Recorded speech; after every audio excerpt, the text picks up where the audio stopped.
salmon for tonight.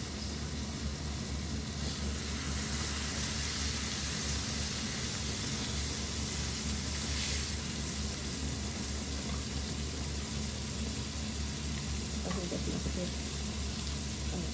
Ayan, wala. Iwan na talaga. Sabi siya, nag-aagawan dito sa bahay pag ganito. Kasi pinafranchit ko.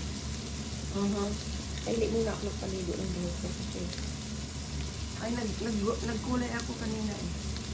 sabi ko mamaya na ako pagkatapos luto.